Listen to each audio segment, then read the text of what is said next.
UKLO 1 year masters. No IELTS required up to 5 years visa. High visa success rate.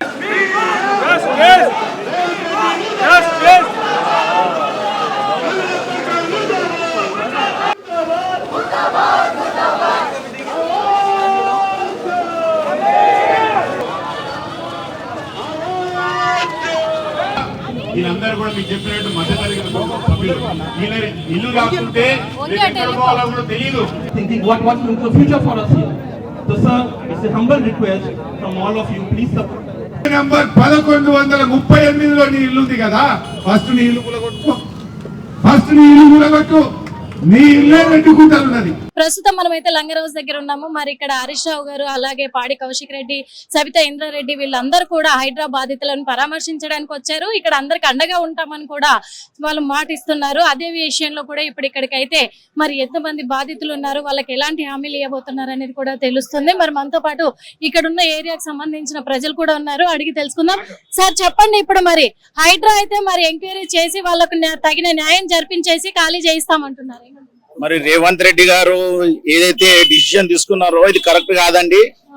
రాత్రికి రాత్రి వచ్చి నోటీసులు ఇచ్చేసి మార్కింగ్ ఇచ్చేసి కూల్చడం ఇది పద్ధతి కాదు.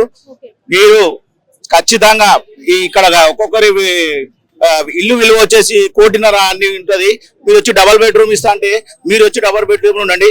మరి మీ యొక్క ఇల్లు కూడా FTL ల్యాండ్ లో ఉందని వార్తలు వస్తున్నాయి. మరి మీ ఫస్ట్ మీ ఇల్లు కూల్చుకొని తర్వాత కామన్ పీపుల్ పబ్లిక్ ఇల్లు కూల్చాలని మా యొక్క మనవి. అదే విధంగా వారికి లోకల్ వాళ్ళందరూ కూడా ఈరోజు మరి వల్లగూడ జాగిరి కానీ మూసి పరివాహక ప్రాంత ప్రజలందరూ కూడా ఏకమై మిమ్మల్ని గద్దెదించే వరకు మేము కంకణం కట్టుకుంటాము. మీరు వీళ్ళందరికీ కూడా సరైన సమన్యాయం చేస్తూ వారికి ముందు 100 గజాలు కానీ వాళ్ళకు ఒక మంచి ఇల్లు కేటాయిస్తూ వాళ్ళకి తర్వాత మీరు అప్పుడు వాళ్ళకి ఇల్లు కూలవడాలని మా యొక్క మనం చేస్తున్నాం. ఓకే సార్, మరి నిన్న రంగనాథ్ గారు, ఇప్పుడు హైడ్రాకి సంబంధించిన కమిషనర్ రంగనాథ్ గారు అయితే ప్రెస్ మీట్ పెట్టి ఒక విషయం చెప్పారు. దాదాపు 20 లక్షలు 30 లక్షలు వాల్యూ చేసే ఇండ్లల్లో మేము పెట్టి సేఫ్టీగా ఉంచి మా గెస్ట్లుగా మేము తీసుకుపోయి అక్కడ మేము సురక్షిత ప్రాంతాల్లో ఉంచుతాము, ఆ తర్వాతే మరి చర్యలు చేపడతాము, చర్యలు అయితే ఆపేది లేదు అంటున్నారు. మేము చెప్పేది కూడా మీకు ఒకటే, మీరు ఫస్ట్ వాళ్ళకి ఎవరైతే మీరు నోటీసులు ఇచ్చారో వాళ్ళకి మేము ఇల్లు కేటాయిస్తున్నామని ఫస్ట్ చూపించండి. కామన్ పబ్లిక్ వాళ్ళకు ఆ ఇల్లు కేటాయించిన తర్వాత మీరు ఇల్లు కూలగొట్టాలని మేము ఖచ్చితంగా చెప్తున్నాం. మీరు కమిషనర్ గారు మీ మీద కూడా కొన్ని అపనిందలు వచ్చినాయి. మరి నిన్న కూడా హైకోర్టులో మీకు నోటీసులు ఇవ్వడం జరిగింది. ఫస్ట్ కేసు నమోదైంది. ఫస్ట్ మీ ప్రాబ్లమ్ మీరు సాల్వ్ చేసుకోండి. కామన్ పీపుల్ దగ్గరకు వస్తే మాత్రం మీకు ఎలాంటి పరిస్థితుల్లో ఈ సీఎం మరో 2-3 ఏళ్ళలో దిగడం ఖాయమని మేము ఖచ్చితంగా చెప్తున్నాం. అంటే చెప్తున్నాం సార్, ఎందుకంటే మరి ఇక్కడ మీరు ఎన్ని సంవత్సరాలుగా ఉంటున్నారు సార్? మరి ఇక్కడ మేము దగ్గర 15 సంవత్సరాల సంది ఇక్కడ ఉంటున్నాం మేము. మరి ఇప్పుడు ఇన్ని సంవత్సరాలుగా ఏ ప్రభుత్వం వచ్చినా లేని హైడ్రా, మరి ఇప్పుడు ఈ హైడ్రా అనేది ఒక చర్యలు చేపడతా ఉన్నారు. దానిపైన ఇది ఒక హైడ్రా అని మీరు అనుకుంటున్నారు. ఇది హైడ్రా కాదు, కేవలం ఒక బ్రిటిష్ వాళ్ళకు, లండన్ వాళ్ళకు మీరు కాంట్రాక్ట్ తీసుకొని ఇది హైడ్రా పేరుతో మీరు ఆడుతున్న నాటకం. ఇది కామన్ పబ్లిక్ తెలియదు. ఇది లండన్ వాళ్లకు మీరు మూసీ పర్వక ప్రాంతాన్ని అమ్ముకొని దీన్ని హైడ్రా పేరుతో మీరు కామన్ పబ్లిక్ చాలా ఇబ్బంది పెడుతున్నారు. ఇది మీరు అందరూ గుర్తించాలి, ప్రతి ఒక్క కామన్ మ్యాన్. మరి ఇక్కడ ఉన్న ఎమ్మెల్యేలు కానీ ప్రతి ఒక్కరు కూడా ఆలోచించాలి. మీకు ఓట్లేసి మేము గెలిపిస్తే ఈ రోజు మాకు ఈ గతి పట్టిస్తున్నారు. మీరు ప్రతి ఒక్కరు ఆలోచించాలి దీని గురించి. అమ్మా చెప్పండి, మీరు ఎన్ని సంవత్సరాలకి ఇక్కడ ఉంటున్నారు? మేము ఇప్పుడు 5 years నుంచి ఉంటున్నామండి ఇక్కడే. మొన్న 5 years బ్యాకే కొనుక్కున్నాం ఇల్లు కొనుక్కొని ఇక్కడ పెద్ద బాబు ఇక్కడే వాడు లోన్ తీసుకొని, లోన్ కూడా ఇంకా తీరలేదండి మాది. అసలు లోన్ కూడా తీరలేదు. ఇప్పుడు పిల్లలని తీసుకొని ఎక్కడ వాళ్ళు మాకు అన్ని అమ్ముకొని తెచ్చి ఇక్కడ వచ్చి కొనుక్కున్నాం. మళ్ళీ మేము అన్యాయంగా రాక్షస పాలన చేస్తే ఎట్లా మళ్ళీ మేము ఎట్లా బతకాలి? మా పిల్లలు ఎక్కడ పోవాలి? ఆ చదువులన్నీ ఇక్కడ ఉన్నాయి, వీళ్ళు అన్ని ఇక్కడ జాబులు ఉన్నాయని చెప్పేసి ఇక్కడ వచ్చాం మేము. ఊర్లలో ఆస్తులు భూములు అమ్ముకొని చేసి. అంటే మీకు సురక్షిత ప్రాంతంలోనే డబుల్ బెడ్రూమ్లు ఇచ్చి అక్కడ అవసరం లేదండి మాకు. అలా డబుల్ బెడ్రూమ్ అవసరమే లేదు. లేని వాళ్ళకి ఇవ్వండి, వాళ్ళు బతుకుతారు. డబుల్ బెడ్రూమ్ ఇల్లు లేని వాళ్ళకి ఇవ్వండి. ఇల్లు ఉన్న వాళ్ళని కూల్ చేసి మీరు రోడ్డు మీదకి చేస్తే ఎక్కడ పోతారు? అందరు జనాలు ఎక్కడ పోవాలి? ప్రాణాలు మేము అంత కష్టపడి కట్టుకున్నది ఎందుకు? అంటే మూసీ నదిని మొత్తం కూడా సుందరీకరణ చేయడానికి అవసరం లేదండి. మాకు సుందరీకరణ అవసరమే లేదు. మాకొద్దు, ఏదొద్దు.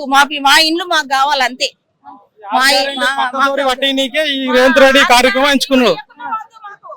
ఈ 6 గ్యారంటీ పబ్లిక్ లో వ్యతిరేకత రావడం వల్ల దాన్ని డైవర్ట్ చేయడానికి ఈ హైడ్రాని ఒక నాటకం ఆడుతున్నాడు. మరి దాన్ని చేయడానికి అని అంటే మరి ఇప్పుడు చాలా మంది కుటుంబాలు నష్టపోతున్నాయి కదా. తెలుసలేదా మేడం, వాళ్ళు ఎన్ని 30 సంవత్సరాల నుంచి ఉంటున్నారు అక్కడనే. ఈరోజు సడన్ వచ్చి కాల్ చేయమంటే ఎక్కడ వెళ్తారు వాళ్ళు? వాళ్ళు కొంతమంది ముసలి వాళ్ళు ఉన్నారు, రెంటర్స్ మీద బతికేట వాళ్ళు ఉంటారు. సడన్ వెళ్ళిపోయి వాళ్ళకి డబుల్ బెడ్రూమ్ ఇస్తే వాళ్ళకు పోషించడానికి ఎవరు పోషించేది? చాలా ఇబ్బంది అవుతుందమ్మా. ఇప్పుడు మీకు ఇక్కడ స్కూల్ ఉంది, ఒక జాయిన్ చేసి ఉంటారు. జాయిన్ చేసిన తర్వాత సడన్ గా వేరే ప్లేస్ కి మూవ్ చేస్తే పిల్లల్ని స్కూల్ ఎట్లా చేయాలి? ఇక్కడ ఆల్రెడీ కొన్ని సెటప్ చేసుకుని ఉంటారు. సో అదంతా ఇబ్బంది అవుతుంది. రేవంత్ రెడ్డి గారు చేస్తున్నది ఏంటంటే రోగానికి మందేసేది పోయి రోగిని చంపేస్తుంది. సో ఇక్కడ ఇష్యూ నడుస్తుంది. ఇక్కడ హైడ్రా అని సైమల్టేనియస్ గా ఏ వ్యవస్థ అయినా నిర్మాణంతో స్టార్ట్ కావాలి కానీ కూల్చివేతలతో స్టార్ట్ చేయొద్దు. సో ఇది చాలా అపశకునం మన ఒక హైదరాబాద్ అభివృద్ధికి కానీ లేకపోతే తెలంగాణ అభివృద్ధికి కానీ ఇది ఒకటి అపశకునం. ప్రజల్ని బాధ పెట్టడంతో ఒక గవర్నమెంట్ ముందుకు సాగడం అంటే మొదలవ్వడం అనేది ఈ కాంగ్రెస్ పాలన యొక్క నిర్లక్ష్యానికి ఇది ఉదాహరణ. ఇదే విధంగా వేరే ఊర్లలో అంటే మాది కొడంగల్లే, అక్కడ ఫార్మా అని తీసుకొచ్చి చాలా మంది రైతులను కూడా ఇబ్బంది పెడుతుంది. చాలా మంది ఏడుస్తున్నారు. సేమ్ అవును, కొడంగల్లో చాలా మంది రైతులు బాధపడుతున్నారు. అక్కడ 3000 ఎకరాలు మా ఊర్లోనే తీసుకుంటున్నారు. సో అట్లా ఇక్కడ ఇట్లా ఊర్లలో అట్లా 6 పథకాలు అందుతలేవు. ఏమి అసలు వ్యవస్థ మొత్తం నాశనం అయిపోతుంది. సో దీనివల్ల ఏంటంటే ప్రజల్లో ఈ ఆవేదనని ఆయన అర్థం చేసుకొని కొద్దిగా స్లో డౌన్ అయ్యి నిర్మాణంతో స్టార్ట్ చేస్తే బాగుంటది అని చూస్తున్నాం కదా. తన సొంత ఊరైనటువంటి కొడంగల్లో కూడా తను న్యాయం జరిపించలేకపోతున్నాడు, రైతులను ఇబ్బంది పెడుతున్నాడు. మరి ఇప్పుడు ఇక్కడ హైదరాబాద్ నగరంలో కూడా ప్రజలను ఇబ్బంది పెడుతూ ఉన్నాడు. ఈ పాలన అనేది ప్రజల కోసం కాదు, ప్రజల ప్రాణాలు తీయడానికి అనే విధంగా రేవంత్ రెడ్డి ప్రభుత్వం అయితే మరి ఇలా ఉంది అని చెప్పేసి కూడా ప్రజలు అయితే వాపోతున్నారు. మరి ఈ రోజు మరి బీఆర్ఎస్ నాయకులు ఇక్కడికి వచ్చారు. మరి న్యాయం జరిపిస్తాము, మీకు న్యాయంగా అండగా మేము నిలబడతామని వచ్చారు. మరి హరీష్ రావు గారు కూడా ఏం చెప్తారో చెప్పనా. ఇప్పుడు మరి మీ ఇల్లు కూడా ఇక్కడ ఏం జరిగిందో నీకు అర్థమైందా? ఇప్పుడు వాళ్ళైతే సపోర్ట్ చేస్తున్నారు కదా, బీఆర్ఎస్ వాళ్ళ పార్టీ సపోర్ట్ చేస్తున్నారు. నేను కాంగ్రెస్ అనుకున్న, బీఆర్ఎస్ వాళ్ళు అంత మంచి వాళ్ళు కాదేమో నేను అనుకున్నా, కానీ నాది రాంగ్ అని అనిపించింది ఇప్పుడు వచ్చిన కొన్ని రోజులు కూడా కాలే. ఇప్పుడు మూసి అందులో ఎంతో మంది చెత్త పడేస్తున్నారు. ఇప్పుడు ఎంతో ఇది ఏమంటారు పూలు అవి ఇవి అన్ని పడేస్తున్నారు అక్కడ. ఇప్పుడు వాళ్ళు ఏమంటారు డెవలప్ చేసినా కూడా మా ఫ్రెండ్షిప్, మా లైఫ్స్ అన్ని మేము ఎక్కడో ఉండాలి. మళ్ళీ నా స్కూల్, మా డాడీ ఆఫీసు అన్ని ఇప్పుడు అంత సెటిల్ ఉన్నాక మళ్ళీ మధ్యలోకి సెటిల్ వెళ్ళాలి. మళ్ళీ ఎంత డెవలప్ చేసినా అది వేస్ట్, దానికి పడేస్తూనే ఉంటారు. బీఆర్ఎస్ వాళ్ళు ఉన్నప్పుడు దానికి ఫెన్స్ వేసిరు, అయినా కూడా దానిపైన కెంచి వేస్తున్నారు. ఫస్ట్ అది చెత్త వేసి దానికి ఫైన్ పెడితే తర్వాత డెవలప్ చేయమన్నారు. ఇప్పుడు మీ ఇల్లు కూడా మరి హైదరాబాద్లోనే ఉంది కదా, అది కూల్ చేస్తారని నువ్వు బాధపడుతున్నావు. నువ్వు ఒక్కదానివా ఇంకా తమ్ముడు గానీ ఎవరైనా? లేదు, నేను ఒక్కదాన్ని. నానేం చేస్తాడు? Software employee. మేమంటుంది మా మమ్మీ కూడా చాలా ఫీల్ అవుతుంది. అంటే ఇప్పుడు మొత్తం అంతా సెటిల్ ఉన్నాక దేవుడికి కూడా మొక్కుతుంది మా మమ్మీ కూడా, ఇది కావద్దు ఇది కావద్దు. సో అది ఎంత డెవలప్ చేసినా దానికి వేస్ట్ అని ఇప్పటిదాకా చూడలేదా? మనం అందరం మూసి రివర్ అప్పట్లో నీళ్ళు తాగుతుండే, ఆ నీళ్లు ఇప్పుడేమో మనం మూసి అంటేనే ఏమో వేక్ అని అంటాం కదా, దానికి ఏంటి ఎంత స్మెల్ వస్తుంది. ఇప్పటికే మేము సఫకేటింగ్ అయినాము, అయినా కూడా మేము ఉంటున్నాం. అది సెటిల్ అయింది, మేము ఉన్నాం, అంతేగాని మళ్ళీ దానికి గులగట్టి అవన్నీ చేసి కథలు ఎందుకు పడాలి? ఉట్టి ఉన్నది ఉంచుకోవడానికి రాదా? ఫస్ట్ ఆఫ్ ఆల్ ఇప్పుడు సీఎం రేవంత్ రెడ్డిని ఇదంతా ఆపేయమని అడుగుతున్నా. ఎందుకంటే ఇది నాకే కాదు, మా అపార్ట్మెంట్ అని కూడా కాదు, అన్ని వేరే సైడ్ అత్తాపూర్ సైడ్, లంగరావు సైడ్ అన్ని అవుతున్నాయి. అది నాకు నచ్చలేదు. ఇప్పుడు ఒక అతను విల్లాలో ఉంటారు, ఆయన విల్లా గులగట్టి 2 BHK ఫ్లాట్ ఇస్తే ఆయన ఊరుకుంటారా? ఊరుకోరు కదా. అట్లా ఎట్లా ఇస్తారు 2 BHK ఫ్లాట్? డబ్బులు ఏమని చెప్పండి, అప్పుడు మేము ఒప్పుకుంటాము. ఇదంతా ఆపేయాలని మరి ఎంతమంది ఫ్రెండ్స్ ఉన్నారు? నాకు మొత్తం ఆల్మోస్ట్ అపార్ట్మెంట్ అంతా ఉన్నారనమాట, గర్ల్స్ బాయ్స్ అందరితో నేను ఆడతాను. అట్లా ఏం డిఫరెన్షియేట్ నేనేం చేయను. సో నాకు అది నచ్చలేదు. అది చెప్పినప్పుడు నేను షాక్ అయిపోయినా, అది అట్లా చేస్తారని. వాళ్ళందరూ దూరం అయిపోతారని. అది దూరం అయినా కూడా వాళ్ళ లైఫ్స్ మళ్ళీ మా లైఫ్స్. ఇప్పుడు మేమందరం మిడిల్ క్లాస్ కదా, ఆయన అట్లా చేస్తే బాగుంటది, ఆయన కర్మ మంచిగా వస్తుందా అని నాది డౌట్. అంతే, అందుకే రేవంత్ రెడ్డిని కోరుతున్నాం. Okay, thank you. చూస్తున్నారు కదా, మరి చిన్న పిల్ల అయ్యుండి కూడా 6th క్లాస్ పాప, మా అపార్ట్మెంట్ అంతా కూడా మా అపార్ట్మెంట్లన్నీ కూడా కూల్ చేస్తే నా ఫ్రెండ్స్ ఎక్కడ పోవాలి, నేను ఎక్కడ పోవాలి, మూసీ నది గురించి మాకు తెలుసు, కానీ ఆ మూసీ నదిని బాగు చేయాలి అని అంటే మాత్రం మా ఇండ్లు కూలగొట్టాల్సిన అవసరం లేదు. రేవంత్ రెడ్డి గారికి ఒకటే విన్నపం చేస్తున్నాను, మా ఈ ఇండ్లు కూలగొట్టడం అనేది ఆపేస్తే బాగుంటుంది, లేకపోతే రేవంత్ రెడ్డి సర్కార్ బాగుండదు అని ఒక చిన్న పిల్ల చెప్తున్న మాటలు కూడా వింటున్నాం. అమ్మా చెప్పండి, ఇప్పుడు బఫర్ జోన్ లో FTL లో ఉన్నాయన్నీ కూడా హైడ్రా అయితే కూల్చివేస్తుంది, కానీ ఇప్పుడు వాళ్ళకి ఏవైతే FTL జోన్ లో ఉన్నాయో వాళ్ళందరికీ కూడా ఒక 10-15 లక్షలు విలువ చేసే ఇల్లును అప్పజెప్పేసి ఇంట్లో పంపించేసి మేము మళ్ళీ కూల్చివేతలు స్టార్ట్ చేస్తాము అంటున్నారు. దీనికి మాకు అసలు ముందు గవర్నమెంట్ ఉన్నప్పుడు అయితే బఫర్ జోన్ FTL అని అయితే ఎలాంటి ఇంటిమేషన్ ఇవ్వలేదు. గవర్నమెంట్ ఉన్న మేము ఇంటి లోన్ తీసుకున్నప్పుడు కూడా మాకు ఇది బఫర్ జోన్ లో ఉంది, ఇది FTL లో ఉంది అని కూడా మాకు ఇంటిమేషన్ ఇవ్వలేదు. వాళ్ళు అన్ని లీగల్ గా చేసుకున్నాకనే కదా మాకు పర్మిషన్ ఇచ్చేది. వాళ్ళకి లేని క్లారిటీ మాకు మధ్యతరగతి వాళ్ళకి ఇక్కడ నుంచి వస్తుంది క్లారిటీ. అట్లాంటప్పుడు అప్పుడే మాకు లోన్ ఇవ్వకపోయి ఉంటే మాకు అయిపోతుండే కదా. ఇప్పుడు లోన్ ఇచ్చారు, మాకు EMIs ఇంకా కడుతున్నాం, ఇంకా 10-15 ఉన్నాయి, ఇంకా 10-15 years ఉంది మాకు లోన్ కట్టేది. అట్లాంటి టైంలో మీకు నోటిఫికేషన్స్ ఇస్తాము 2 days లో ఖాళీ చేయాలి అంటే చిన్న పిల్లలు ఉన్నారు, ఆడపిల్లలు ఉన్నారు, సేఫ్టీ అనేది లేదు ఇవాళ రేపు సొసైటీలో.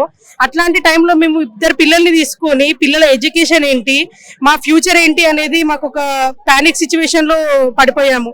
ఇంకొకటి ఏంటి అంటే మాకు ఇప్పుడు మాకు 12 gates ఓపెన్ చేశారు. మూసీ నుంచి మీకు ప్రాబ్లం ఉంది, మేము మూసీ సుందరీకరణ చేస్తాము అని చెప్పేసి అంటున్నారు. ఇప్పుడు 12 gates ఎత్తాక కూడా మాకు ఎలాంటి వాటర్ అనేది మాకు రాలేదు మా ఇంటి దగ్గరికి. అలాంటప్పుడు మాకు ఎలాంటి సుందరీకరణ అవసరం లేదు. మేము కంప్లైంట్ ఇచ్చామా, మాకు మ్యూసీ దగ్గర నుంచి వాటర్ వస్తున్నాయి, మాకు సుందరీకరణ చేయండి అని మేము ఎలాంటి ఇన్ఫర్మేషన్ అయితే ఎలాంటి కంప్లైంట్స్ అయితే ఇవ్వలేదు కదా. మాకు ఎలాంటి కంపెన్సేషన్స్ వద్దు, మాకు ఎలాంటి డబుల్ బెడ్రూమ్ ఇల్లు వద్దు, మా ఇల్లు మాకే కావాలి అంతే. అంటే అంటున్నారు ఇప్పుడు సీఎం రేవంత్ రెడ్డి గారు గానీ, హైడ్రా కమిషనర్ రంగనాథ్ గారు గానీ అట్లా ఉండడము నేరము, ఇప్పుడు మూసీ నది పర్యవేక్షణలో ఉండకూడదు, మేమంటూ మీకు సేఫ్టీ జోన్ కల్పిస్తాం కదా అని అంటున్నారు. ఇప్పుడు నేరం అని చెప్తే ఎలా అండి? అది 1990s లో కూడా అప్పుడు కాంగ్రెస్ పార్టీ ఉండే, అప్పుడే వాళ్ళు డిక్లేర్ చేశారు కదా, అప్పుడే వాళ్ళు లీగల్ గా అప్రూవ్ చేసి అప్పుడే లేఅవుట్స్ ఇచ్చారు కదా. మరి అప్పుడు తెలియదా వాళ్ళకి అది FTL లో ఉంది, బఫర్ జోన్ లో ఉంది, మూసీ పరివాహకంలో ఉందని? ఇప్పుడు తెలిసిందా వాళ్ళకి? ఈ ప్రభుత్వం వచ్చాక తెలిసిందా? మాకు అలాంటి అన్ని అవసరం లేదండి, మా ఇల్లు మాకే కావాలి అంతే. మాకు ఎలాంటి కంపెన్సేషన్స్ అవసరం లేదు. ఎలాంటి డబుల్ బెడ్రూమ్ ఇల్లు కట్టేది ఉంటే మేము ట్యాక్స్లు ఎందుకు పే చేస్తామండి? ఇంత ట్యాక్స్లు ఎందుకు పే చేస్తాము? మేము రూపాయి కష్టపడి కూడా వేసుకున్న డబ్బుతోని మేము ఇప్పుడు ఇల్లులు కట్టుకొని ఈ స్టేజ్కి వచ్చాము. ఒకటేసారి పైన మీరు కట్టడానికి ఎన్ని సంవత్సరాలు పట్టిందో మాకు తెలుసు. కూలగొట్టడానికి బుల్డోజర్లు తీసుకొచ్చి 1 నిమిషంలో కూలగొట్టేస్తారు. రోడ్ల పైన తీసుకొచ్చి రోడ్ల మీద వేస్తున్నారు. మా జీవితాలు ఏమైపోవాలి, మేము ఎట్లా బ్రతకాలి? ఇప్పుడు ఈ టైంలో మమ్మల్ని 0 నుంచి స్టార్ట్ కమ్మంటే ఎట్లా స్టార్ట్ అవుతాం? మేము మా జీవితాలు మా పిల్లల భవిష్యత్తు ఏంది? రోడ్ల మీద పడేస్తున్నారు వచ్చి. మేము కొనేటప్పుడు ఏమి లేదండి, అసలు లేఅవుట్ లో అది లేనే లేదు. మాకు 12 gates లిఫ్ట్ చేసినారు, ఒక్క చుక్క మాకు వాటర్ రాలేదు, మా కాళ్ళకి ఏ కష్టం లేదు, మేము ఎంతో యూనిటీ ఉన్నాం. ఇప్పుడు వచ్చి మీరు దౌర్జన్యంగా మీ ఇల్లు గుల్ల కొట్టేస్తాం, మిమ్మల్ని తీసుకుపోయి రోడ్డు పడేస్తాం. ఇది న్యాయం కాదు, ప్రజల మీద చేసేది ఇట్లా కాదు. ఇది రావణ రాజ్యం అవుతుంది, ఇది రావణ కష్టం కావద్దు. ఇప్పటి వరకు 2000 ఇండ్లను ఖాళీ చేయించాము, అందరి ఒప్పందంతో ఖాళీ చేయించాము. రేపటి నుంచి మళ్ళీ అలాగే సురక్షిత ప్లేస్ లోకి అందరినీ తరలిస్తాము, అందరినీ కన్విన్స్ చేసి మరీ తరలిస్తాము. వాళ్లకు జరిగిన నష్టాన్ని కూడా 20 లక్షల ఇండ్లలో 15 లక్షల ఇండ్లలో మేము సేఫ్ జోన్ లో పెడతాము అని అంటున్నారు. మళ్ళీ సర్వే చేసే ఎంక్వైరీ మొదలు పెడతాము అని అంటున్నారు రేపటి నుంచి కూడా. మరి రేపటి నుంచి వాళ్ళు వస్తే మీరు అంగీకరించారు? మేము మా దగ్గరికి రానివ్వము. వస్తే మా బాడీ పైన నుంచి పోవాలి వాళ్ళు ఎవరు వచ్చినా కానీ. మేము ప్రాణాలైనా తెగిస్తాం కానీ మా ఇల్లు మాత్రం మాకు వద్దు. మాకు ఎక్కడ ఇల్లు వద్దు, మాకున్న ఇల్లే మాకు కావాలి. మేము కష్టంతో కట్టుకున్న ఇల్లే కావాలి మాకు. వాళ్ళు ఇచ్చే బేడలు వద్దు మాకు. మేము కట్టుకున్న మాకు కష్టార్జితమే మాకు కావాలి, వేరేది మాకు వద్దు. మా ఇళ్ళ దగ్గరికి వాళ్ళు రావద్దు. టీఆర్ఎస్ ప్రభుత్వం ఇప్పుడు అండగా ఉంటాను అని అంటుంది, మీకు ఉంటదని నమ్ముతున్నామండి. ఇప్పుడు మేము ఒక్కసారి మేము పోగానే వాళ్ళు వచ్చిర్రు, మాకు సపోర్ట్ ఇచ్చారు, మాకు మారల్ సపోర్ట్ ఇచ్చారు. మేము ఎంతో ధైర్యం పడుతున్నాం. ఇంతకు ముందు ఒక మీడియా రాలే, ఎవ్వరు ఆపోజిషన్ లీడర్ రాలే, ఎవ్వరు. ఇప్పుడు వీళ్ళు వచ్చినారు BRS వాళ్ళు, BJP రాలే, ఎవ్వరు రాలే. మేము కూడా ప్రజలమే కదండి, we are Indians no. We are Indians, we are not a టెర్రరిస్టులు. మిమ్మల్ని వెళ్ళిపోమంటున్నారు, ఎందుకు వెళ్ళిపోతాం? మేము ఏం తప్పు చేసినాం? మేము ఎవరికి దౌర్జన్యం? మేము ఓట్లు వేయలేదా? మాకు ఆధార్ కార్డులు లేవా? మాకు అన్ని ఉన్నాయి. మేము టెర్రరిస్టులం కాదు, మేము నక్సలైట్లం కాదు, మేము భారతీయులం. మమ్మల్ని వెళ్ళిపోమంటే మేము ఊరుకోము. ఎన్ని సంవత్సరాలు అవుతుంది? మేము ఇక్కడ వచ్చి 15 సంవత్సరాలు అవుతుంది. ఇప్పుడు అర్ధాంతరంగా వెళ్ళిపోమంటే ఎక్కడ వెళ్ళిపోవాలా? ముళ్ళ మూట మీద కట్టుకొని మీరు ఇల్లు చూపిస్తుంటే మాకు వద్దు, మేము కట్టుకున్న ఇల్లు మాకు కావాలి. మాకు ఇద్దరు పిల్లలు చదువుతున్నారు ఇక్కడ స్కూల్ కాలేజ్లలో. మాకు ఇక్కడ జీవనోపాధి ఉన్నది, మా పిల్లలు ఇక్కడ చదువుతున్నారు. మీరు వెళ్ళిపోమంటే మళ్ళీ మేము 0 నుంచి స్టార్ట్ అయితే ఎప్పుడు స్టార్ట్ అయ్యి మా లైఫ్ సరిపోతుందా? మా లైఫ్ సరిపోదు. మా లైఫ్ టైం అచీవ్మెంట్ మీరు క్యాన్సిల్ చేస్తుంటే మేము ఒప్పుకోము. మా దగ్గరికి వస్తే మా ప్రాణాలను ఇడుస్తాం కానీ మా ఇల్లు మేము వదులుకోం. మీరు మూసి సుందరీకరణ చేస్తున్నాం అంటున్నారు. ఎవరి సుందరీకరణ చేస్తున్నారు? ప్రజలని ఏడిపించి చేసే సుందరీకరణ మాకు అవసరం లేదు. మీరు వాటర్ ఇచ్చేస్తాము, మేము గ్రీనరీ ఉందనే కదా మేము కట్టుకుంది. సుందరీకరణ చేస్తాం అంటే సుందరీకరణ కాదు, అందులో వాటర్ వారట్లేదు. మా రక్తపు చుక్కలు వారుతున్నాయి, ప్రతి ఒక్క మనిషి రక్తపు చుక్కలు వారుతున్నాయి అక్కడి నుంచి వెళ్ళి. మేము కష్టపడి కట్టుకున్న ఇల్లు అంటే ఇన్ని అంటే ఒక క్వశ్చన్ అమ్మా, ఇన్ని సంవత్సరాలుగా లేనిది ఇప్పుడు మూసీ నది చుట్టూ మరి చెయ్యాలి అని అంటున్నారు. ఇది ప్రజల కోసమే అంటున్నారు. ఇది ఎలా చెయ్యండి, మేము కాదనట్లేదు. ఎంతవరకు ఉందో ఇప్పుడు డీప్ గా కట్ చేసుకోమనండి, అంతేగాని ఇల్లులు కూలగొట్టేసి ప్రజలందరినీ రోడ్డు మీదకి పడేసి. చిన్న పిల్లలు ఉన్నారు, పెద్ద ఇంట్లో పెద్దవాళ్ళు ఉంటారు, హార్ట్ పేషెంట్స్ ఉంటారు. 1 మంత్ నుంచి మాకు నిద్ర ఉండట్లేదు కంటి మీద. ఎప్పుడు ఎవరొచ్చి ఏ బుల్డోజర్ తోని ఎవరొచ్చి ఏం నోటిఫికేషన్స్ ఇస్తారనేది అర్థం అవ్వట్లేదు, ఎవరొచ్చి ఏం చేస్తారనేది అర్థం అవ్వట్లేదు. ఒక పానిక్ సిచ్యువేషన్ అనేది ఏర్పడింది దాదాపు 1 మంత్ నుంచి ప్రతి ఒక్క ఇళ్లలో. ఇది ఎంతవరకు కరెక్ట్? ఆపోజిట్ లో మిలిటరీ ఉందమ్మా, మిలిటరీలోకి వెళ్ళమనండి. వాళ్ళకి అంత గట్స్ ఉంటే మిలిటరీని పోయి ఫైట్ చేయమనండి. మిలిటరీలో వేస్ట్ జాగుంది అటు సైడ్, మాకు అటు సైడ్ వేస్ట్ జాగు. మీరు వెళ్ళండి, వాళ్ళని అడగండి. మీకు నిజంగా మీరు ప్రజలను కోరుకుంటే మిలిటరీలో ఉన్న వేస్ట్ జాగా చాలా ఎక్కర్స్ ఉన్నది, అది తీసుకోండి. మీరు దాంట్లో సుందరీకరణ చేయండి.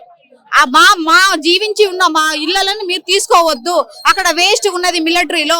మీరు నిజంగా నాయకులైతే, ప్రజలు కోరే నాయకులైతే, ప్రజలకు ఇబ్బంది పెట్టకుండా వేస్ట్ ఉన్న ల్యాండ్ పోయి మీరు సుందరీకరణగా తీసుకోండి. సీఎం రేవంత్ రెడ్డి ఒక మాట అంటున్నాడు, నేనే వెళ్ళి కన్విన్స్ చేసి అందరినీ ఖాళీ చేయించి నా కుటుంబ సభ్యులుగా తీసుకెళ్లి వాళ్ళకు డబుల్ బెడ్రూమ్ ఇళ్లలో ఉంచుతాను అని అంటున్నాడు. మరి సీఎం రేవంత్ రెడ్డి ఇక్కడ మీ కాలనీకి వస్తే మేము స్వీకరించాము, ఆయనను మేము అంగీకరించాము. మా దగ్గరికి రాకూడదు. ఆయన వస్తే మాత్రం మా ఇల్లు పోవు అని హామీ ఇస్తేనే మా దగ్గరికి రావాలి. లేకపోతే మాకు సీఎం వద్దు, మాకేమొద్దు. మా ఇల్లు మాకు ఇస్తా అంటే మా దగ్గర రావాలి. ఆయన ఇల్లు ఇచ్చే డబుల్ ఇల్లు వద్దు. మాకు డబుల్ ఇల్లు కొనేదానికి మేము ఇన్ని ఇళ్ళ నుంచి ట్యాక్స్ ఎందుకు కడతాము? రిజిస్ట్రేషన్స్ ఎందుకు కడతాము? ఇంత ఎందుకు మేము కష్టపడుకుంటా, ఈఎంఐలు కట్టుకుంటా, తిండి తినక ఫీజులు కట్టుకుంటా మేము బతుకుతున్నాం. మేము మిడిల్ క్లాస్, మేమేం హయ్యర్ క్లాస్ కాదు. ఆయనకి చాలా ఇల్లు ఉన్నాయి. మరి ఆయన ఉన్న ఇల్లు ఇచ్చేసేయమనండి, మేము ఉంటాం అలా. అంతే, ఆయన ఉన్న ఇల్లు ఇవ్వమనండి. ఆయన ఎక్కడైతే ఇప్పుడు నివసిస్తుండో ఆ ఇల్లు మాకు ఇవ్వండి, మేము వెళ్తాం. అంతేగాని మాకు డబుల్ బెడ్రూమ్ వద్దు. సార్ చెప్పండి, మీరు చెప్పండి సార్. ఓకే, చూస్తున్నాం కదా మరి ఇక్కడ అయితే. ఎందుకంటే ఇప్పుడు ఇన్ని సంవత్సరాలుగా కూడా మేము గత ఒక 15-20 సంవత్సరాలుగా ఇక్కడ బతుకుతున్నాము. అలాంటిది ఇప్పుడు మా ఇండ్లని కూల్చేస్తాము, మమ్మల్ని బయటికి పంపిస్తామంటే మేము ఎలా ఊరుకుంటాము? వస్తే సీఎం రేవంత్ రెడ్డి ఇక్కడికి వచ్చి డబుల్ బెడ్రూమ్లలో తను ఉంటే మేము ఉంటాము, లేదా తన ఇంట్లోకి మమ్మల్ని తీసుకెళ్లి పెట్టమనండి, అలాగైతే మేము వస్తాము. అంతేగాని మా ఇండ్ల నుంచి మమ్మల్ని తొలగిస్తాము అంటే మాత్రం మేము ఒప్పుకునే ప్రసక్తే లేదు అంటున్నారు ఇక్కడ ప్రజలు కూడా. ఎందుకంటే వాళ్ళ బాధను కూడా అర్థం చేసుకోవాలి. ఇన్ని సంవత్సరాలుగా వాళ్ళు రూపాయి కూడగట్టుకుని కూడా వాళ్ళు కట్టుకున్న ఇండ్లు కాబట్టి వాళ్ళ కలల సౌధం అని కూడా చెప్పుకోవచ్చు. ఎందుకంటే గతంలో బీఆర్ఎస్ ప్రభుత్వము పేద ప్రజల కోసము వాళ్ళు కన్న కలలు నెరవేరడానికి సొంత ఇంటిని కట్టించి ఆ ఇండ్లలో ఉంచారు. కానీ ఇప్పుడు రేవంత్ రెడ్డి మా సొంత కలను కూల్చేస్తున్నాడు అని చెప్పేసి కూడా ప్రజలైతే వాళ్ళ ఆవేదన వ్యక్తం చేస్తూ ఉన్నారు. చూస్తున్నాం కదా మరి ఇప్పటి వరకు కూడా హైదర్కోట్ ఈ పరిసర ప్రాంతాల్లో కూడా చుట్టుపక్కల లంగర్ హౌస్ ఇదంతా కూడా హరీష్ రావు అలాగే బీఆర్ఎస్ ఎమ్మెల్యేలు కూడా ఎమ్మెల్సీలు కూడా అందరు కూడా ఇక్కడికి వచ్చి మరి ప్రతి ఏరియాని కూడా మూసి పరివార్లో ఉన్నాయి, అవి కూడా నాలాల వైపు ఉన్నాయి, గవర్నమెంట్ ల్యాండ్స్ లలో ఉన్న ఇండ్లన్నిటిని కూడా వాళ్ళు పర్యవేక్షించారు. అవన్నీ పర్యవేక్షించి కూడా ఇప్పుడైతే ఇక్కడ ప్రెస్ మీట్ పెట్టడం కూడా జరిగింది. మరి ప్రెస్ మీట్ లో కూడా ప్రజలందరికీ కూడా ఒకటే విజ్ఞప్తి చేస్తున్నాము, మేము అండగా నిలబడతాము, ఎవరు కూడా ఆత్మహత్యలకు పాల్పడొద్దు, హైడ్రాకు భయపడొద్దు అని చెప్పేసి కూడా హరీష్ రావు చెప్పడం జరిగింది. అదే కాకుండా సబితా ఇంద్రారెడ్డి గారు కూడా ఒక మాట చెప్పడం జరిగింది, బీఆర్ఎస్ పార్టీ ఎప్పుడు కూడా ప్రజల చెంతకే ఉంటుంది, ప్రజల పాలనకే ఉంటుంది తప్ప ప్రజల ప్రజలకు హాని చేయడానికి ఉండదు. కాంగ్రెస్ ప్రభుత్వము నియమించిన ఈ హైడ్రా ఈ కార్యక్రమానికి ఎవరు కూడా భయపడొద్దు, ఆత్మహత్యలకు పాల్పడొద్దు. అందుకని నిద్రపోకుండా ఎవరు ఉండొద్దు, ఎవరు డ్యూటీలు వాళ్ళు చేసుకోండి. మీ ఇంటిపైకి వచ్చే ముందు మా శవాల మీద ఎక్కి ఆ బుల్డోజర్లు మమ్మల్ని దాటుకొని మీ ఇంటికి రావాలి.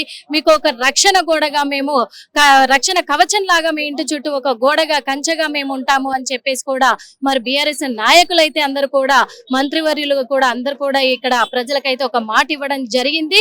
మరి ఈ హైడ్రా ఆపి వెనక్కి తగ్గేంత వరకు బీఆర్ఎస్ పార్టీ నిద్రపోదు. ప్రజల కోసం మేము పాటు పడతాము. ఈ హైడ్రాకి బలైపోతున్న బాధితులు ఎవరైతే ఉన్నారో వాళ్ళు కంటి నిండా నిద్రపోయేలాగా మేం చేస్తాం, మా కంటి మీద కునుకు లేకుండా మేము పోరాడతామని కూడా చెప్తున్నారు. కానీ మళ్ళీ రేపటి నుంచి మరి హైడ్రా దూకుడు పెంచి సర్వేలను మొత్తం కూడా సర్వేలు చేసే కార్యక్రమాన్ని చేపట్టే ప్రయత్నంలో మళ్ళీ ముందడుగు వేయబోతుంది, దూకుడు పెంచబోతుందని కూడా తెలుస్తుంది. కాబట్టి మరి హైడ్రా ఇంటి మీదకి వచ్చినప్పుడు మరి హైడ్రా బాధితులందరూ మరి ఏకతాటిగా కూడా ఒక్కటై వాళ్ళు ఎదుర్కొంటారా, మరి వీళ్ళకు బీఆర్ఎస్ పార్టీ అండగా నిలబడుతుందా అనేది కూడా మనం ఎదురు చూడాల్సి ఉంది. ఏది ఏమైనప్పటికీ ప్రజలైతే ఒకటే మాట చెప్తున్నారు, మేము చావడానికైనా సిద్ధం, కానీ మా ఇంటి మీద గీత కూడా పడనీయం. అందులో ఇప్పుడు మూసీ రివర్ ను మొత్తం కూడా సుందరీకరణ చెయ్యాలి అంటే మా ఒంట్లో ఉన్న రక్తాన్నైనా ఇస్తాము, దాంతో చేసుకో రేవంత్ రెడ్డి అని హెచ్చరికలు కూడా చేస్తున్నారు. కానీ మా ఇండ్లని కూల్చేస్తే మాత్రం మర్యాదగా ఉండదు, ఈ ప్రభుత్వం మాకొద్దు అని కూడా ప్రజలు స్పందిస్తున్నారు. అలాగే వాళ్ళ ఆవేదన కూడా వ్యక్తం చేస్తున్నారు. కెమెరామెన్ అనిల్తో నిర్మల, హిట్ టీవీ యాప్ ని డౌన్లోడ్ చేసుకోండి. ఇందులో short news, live news, entertainment movies అన్ని అవైలబుల్ గా ఉన్నాయి. Please download hit TV app. Hit TV app ని ఫ్రీగా డౌన్లోడ్ చేసుకోండి.